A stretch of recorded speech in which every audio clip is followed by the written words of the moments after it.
Hea inimene, kes sa taas vaatad üle tüki aja Kruusimäe kuulutab. Kruusimäe kuulutab on sinu ees. Ei ole tükk aega olnud, aga enne jõule jääb hingele kripeldama, kui ei jaga teiega seda kogetut, mida ma nägin Ukrainas. Eesti Ukraina parlamendirühma liikme ja aseesimehena oli mul võimalus käia siis visiidil Ukrainas, nii Kiievis, nii Žõtomõri oblastis, näha kõiki neid objekte, millest me siin räägime oma silmaga, puruks lastud koolimaju, lasteaeda, siis seda silda, mida Eesti riik hakkab samamoodi kaasa aitama. Alles hiljuti toimus meil siis Mubas kontsert selle linna muusikakooli tarbeks, kus sai kohal käidud ja vaatamine päris jõuvastav. See ei ole seda, mida me kõik ette kujutame kuskil filmides, kus ikkagi näed, et sihtmärkideks on lasteaiad, koolid, haiglad. Haiglates paljudes piirkondades, mis on nüüd vabastatud okupantide käest, inimesed ei julge haiglatesse minna, sellepärast et haiglad on kavalate, nutikate miinidega mineeritud. Ukrainas on sõjamuuseum ja seal on ka kaasaegne tänane sõda. Ka see agressioon, mitte ainult 2014, vaid ka see, mis 24. veebruaril algas ja kus sa ikkagi näed, et laste mänguväljakul on mänguautole pandud granaat, siis kelle vastu nad sõdivad või keda nad tapavad. Seal on ka tehtud ülesvõtted ja kõik üles taastatud, kuidas inimesed on nendes varjendites elanud, millistes oludes on nad pidanud vastu pidama.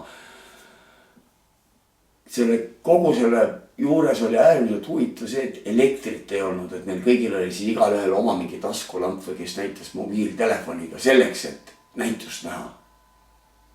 See on päriselt väga kole, väga jõhker sõda. Me nägime Kiievi peaväljakul ka pilbasteks lastud, ütleme siis okupandi relvastust, see oli natukene positiivsem. Aga positiivne tegelikult selle rahva suhtumine. Kiiev, miljoni linn, peatäna, pime. Žõtomõrist rääkimata ja teistest kohtadest.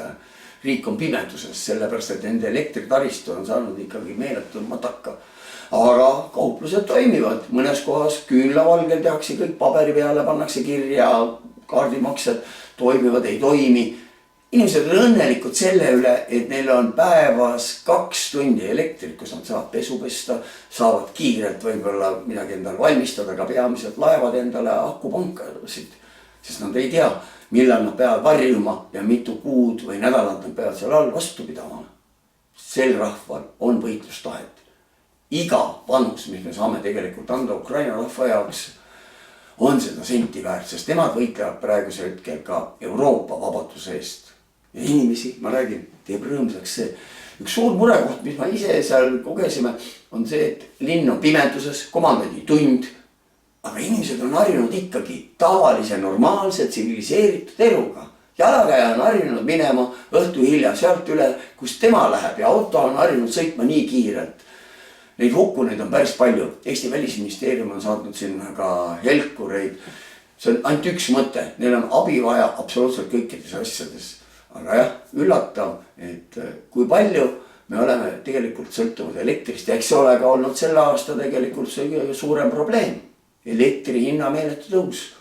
Ja see on vähemalt selle üle on hea meel, et Isamaa suutis teha need ettepanekud, et peatada elektri hinna tõus.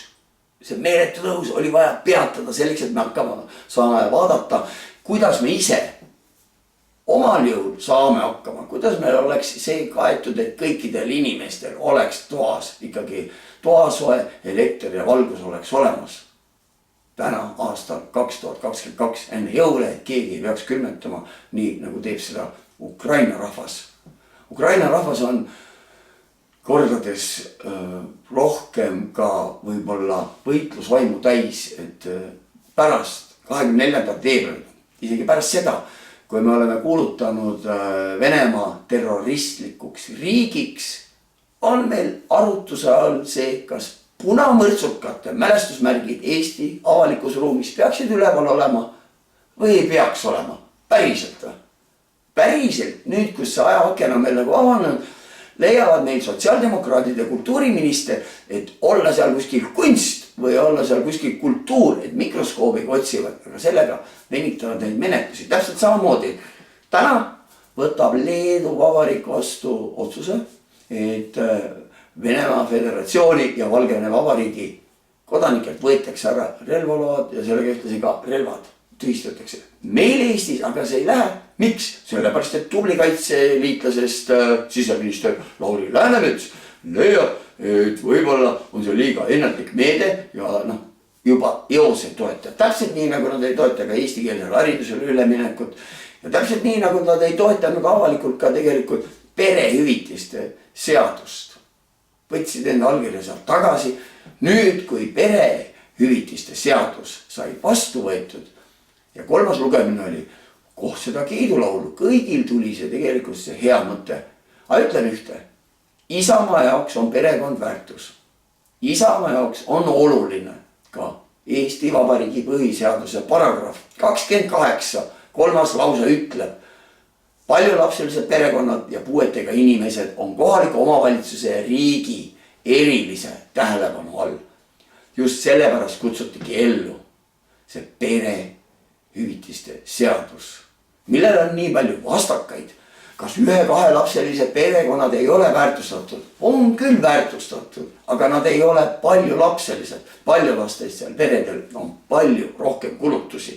Paljulapselise pere õnn ei ole see, et ühte jopet kõik mudilased saavad järge mööda kanda.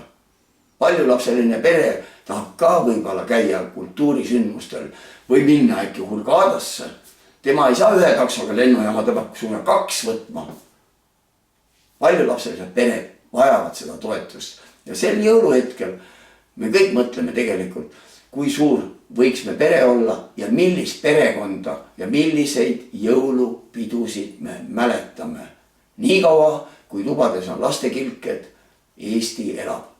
Isamaa on igavene, on ainult üks Isamaa ja päriselt teeb Isamaa need asjad, mis lubab, teeb ära. Ja siit ka teile väike lubadus. Uuest aastast me käivitame sellise pisikese rubriigi, kus me vaatame, kuidas siis poliitkartell poliitpopulismiga omavahel poksimatsi peab ja hakkame andma punkte ja hinnanguid, ehk siis justkui penaltite löömine. Nad loobivad seda kuuma palli omavahel. Isamaa vaatab seda jaburtust peab ja Isamaa teab. Kõigest selles, mis on Eestis hea, on süüdi ikka ainult Isamaa. Valged jõule, nii kaua kui see on veel poliitkorrektselt öeldud teile ja olge hoitud. Ja jälg ikka Kruusimäe kuulutab YouTube'i kanalit.